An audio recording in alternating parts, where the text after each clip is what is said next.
Hi everyone. তো আজকে তোমাদের সাথে শেয়ার করব বিরিয়ানি রেসিপি। মা কিভাবে বিরিয়ানি বানায় সেটাই তোমাদের সাথে শেয়ার করব। তো বিরিয়ানি করার জন্য মা প্রথমে ধুয়ে রাখা চিকেনগুলো লবণ হলুদ মাখিয়ে ম্যারিনেট করে ভেজে নিল। এরপর মা তেলের মধ্যে পেঁয়াজ দিয়ে দিল। পেঁয়াজগুলো একটু ব্রাউন কালার হয়ে গেলে পরিমাণ মতো জল দিয়ে একে একে পরিমাণ মতো লবণ হলুদ কাশ্মীরি লঙ্কার গুঁড়ো আর বিরিয়ানি ফ্লেভার দিয়ে ভালোভাবে মিশিয়ে নিয়ে এই জলের মধ্যে আলু দিয়ে ভালোভাবে সিদ্ধ করে নিতে হবে 80%। দেখতে হবে আলুগুলো যাতে পুরোপুরি সিদ্ধ না হয়ে যায়। এখানে আমাদের মাংস ভাজা আর আলু সিদ্ধ কমপ্লিট।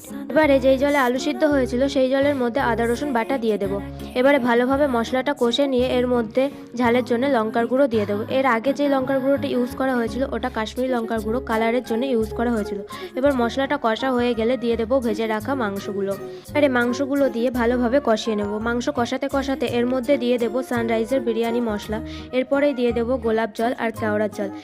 তো আমাদের এখানে মাংসটা পুরোপুরি রান্না কমপ্লিট হয়ে গেছে। এবারে মাংসটা নামিয়ে নেব। তো বিরিয়ানির মাংস কমপ্লিট হয়ে গেছে। এবারে ভাত বসিয়ে দিল মা। জল ফুটে গেলে একে একে সাদা তেল আস্ত গরম মশলার সাথে স্টার ফল আর জয়িত্রী আর একটু জায়ফল কুড়ে দিয়ে দিল। আর পরিমাণ মতো লবণ দিয়ে একে একে ভিজিয়ে রাখা চালগুলোও দিয়ে দেব। 80% সিদ্ধ হয়ে গেলে নামিয়ে নেব, মানে ভাত একটু শক্ত থাকতে থাকতে নামিয়ে নিতে হবে। আর এখানে মা আগে থেকে বেরেস্তা ভেজে রেখেছিল। বেরেস্তা ভাজার পর একটু লবণ মাখিয়ে রাখলে মচমচে থাকে অনেকক্ষণ। বিরিয়ানির উপকরণগুলো এখানে গুছিয়ে রেখেছে।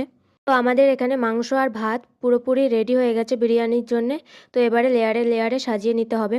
তো প্রথমে মাংস, তারপরে ভাত দিয়ে একটু টক দই খোয়া ক্ষীর আর বেরেস্তা ছড়িয়ে তার উপর দিয়ে ঘি দিয়ে দিলাম। এবার আবারও সব কিছু একই রকমভাবে সেম প্রসেসে করতে হবে। ধুর তেরি, আর কি বলবো বুঝতেই পারছি না, সবই তো বলে দিলাম। তোমরা এবার বুঝে নাও যে কি কি করলাম। তো মার রান্না হয়ে গেলে তারপরে আমরা খেতে বসে পড়লাম। তো বিরিয়ানিটা খেতে আজকে খুবই ভালো হয়েছিল।